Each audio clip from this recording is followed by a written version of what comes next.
I'm hit! I'm hit!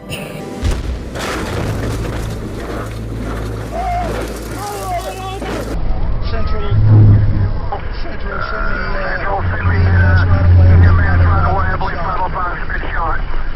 we need some help now. Or in that area.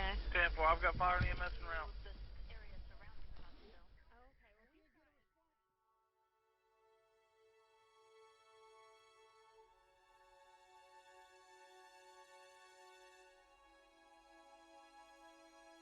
Before Sheepdog, I was like 60 pounds overweight. I was really angry. I was drinking a lot. I kind of didn't push myself physically. I kind of knew I had this idea of what my limitations were, and I didn't push myself. I didn't have any confidence, so I didn't do anything. I hated people staring at me, and I don't know, I just didn't do anything that I wasn't comfortable with outside of therapy. It's like I always thought in the back of my mind before deploying, like, hey, this probably is gonna happen. Like, and I would always tell myself, hey, I can handle it. I can handle whatever happens. I'm mentally strong enough. I've gotten this far.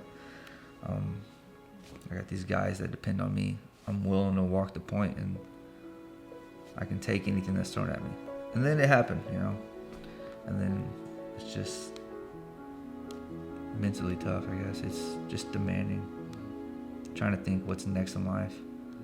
It's like you go from being a Marine, and not just a Marine, but one of the toughest scout sniper in the Marine Corps, to being in a hospital bed, being bound to a wheelchair.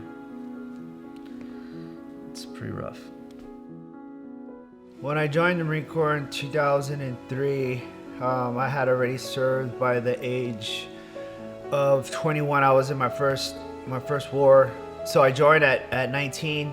I was in my first war at 20 at Ramadi, Iraq. And that was pretty crazy in itself. Every day something was going on.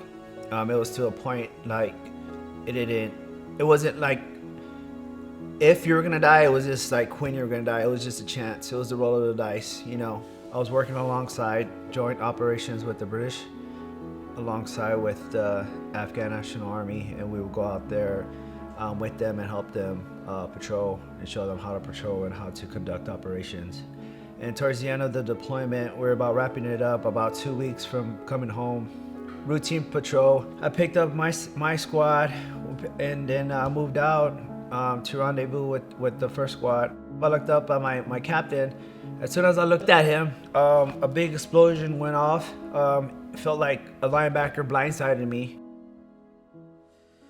That day, my team got called into an AO where they were placing IEDs in roads.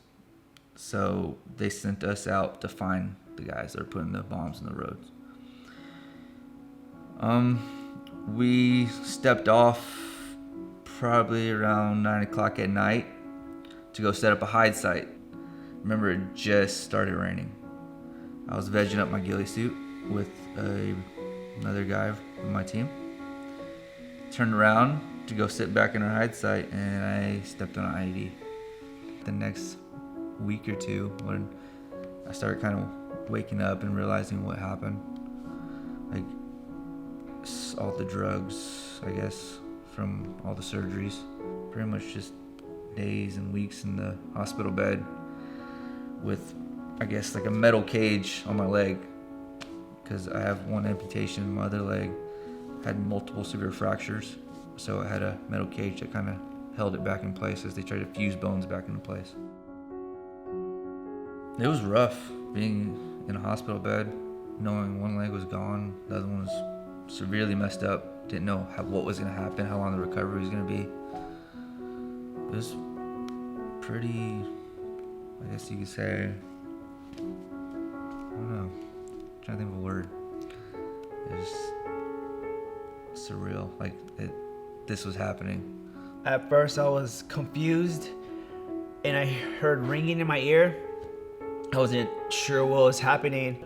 I looked down and I noticed that my legs were full of blood, and then it came to the realization and dawned on me I had triggered an IED.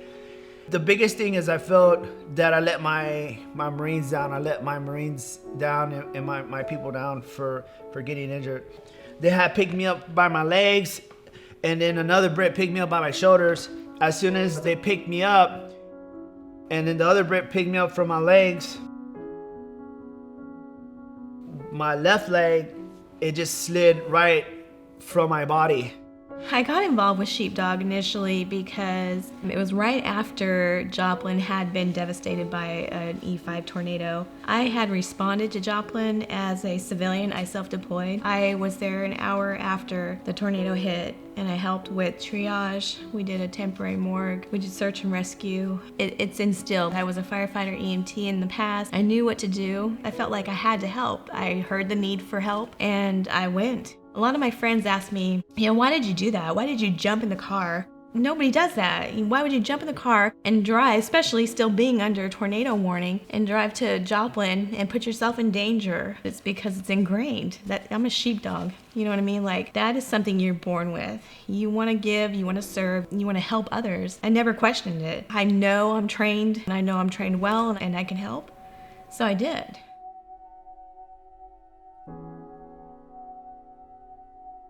May 28th of 2015, I just arrived to work and filled up my patrol vehicle. And then I received a call to back up an officer in Talala. We asked him to turn the vehicle off. He sped off, which led to a pursuit. They took off in their SUV. The occupants of the vehicle immediately started to fire upon us.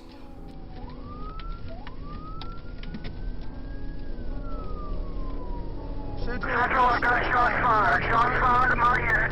I have been struck. Me not personally, but the unit has been struck. Shots fired. Proceed with caution. And we chased them for approximately 25 miles. And at that point, I was struck in the left part of my head with a .223 rifle round. I blacked out. I was traveling at about 115 miles an hour. The vehicle left the roadway and flipped and rolled approximately 14 times.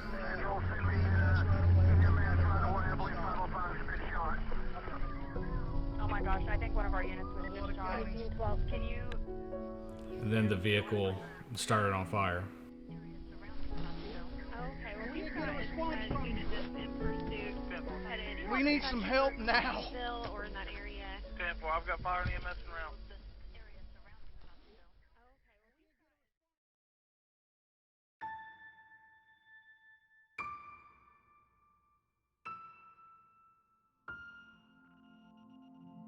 Sheepdog, I guess you could say they found me. They found me and Sebastian.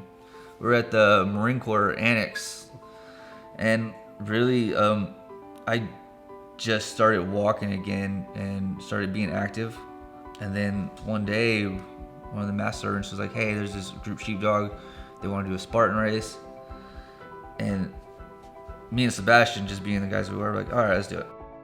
My buddy kind of didn't give me an option. He was just like, I signed us up for the Spartan race. You ready to do it?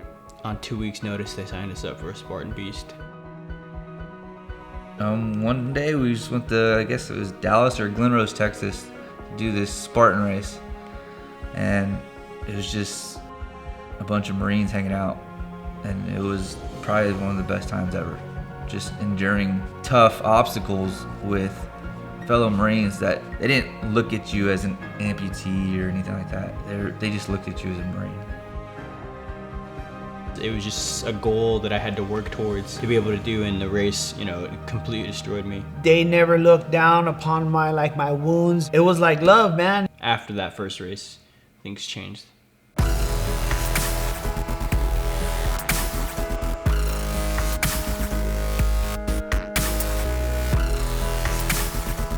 Kind of lit a fire in me to not only better myself, but better everyone else around. Sheepdog's not like any other organization that I've ever seen. The people who run it, they understand where we're coming from. It gave me the push to do a lot more on my own. Sheepdog's really the only one that I know of that's starting to help law enforcement, your firefighters, paramedics, and other people in those fields.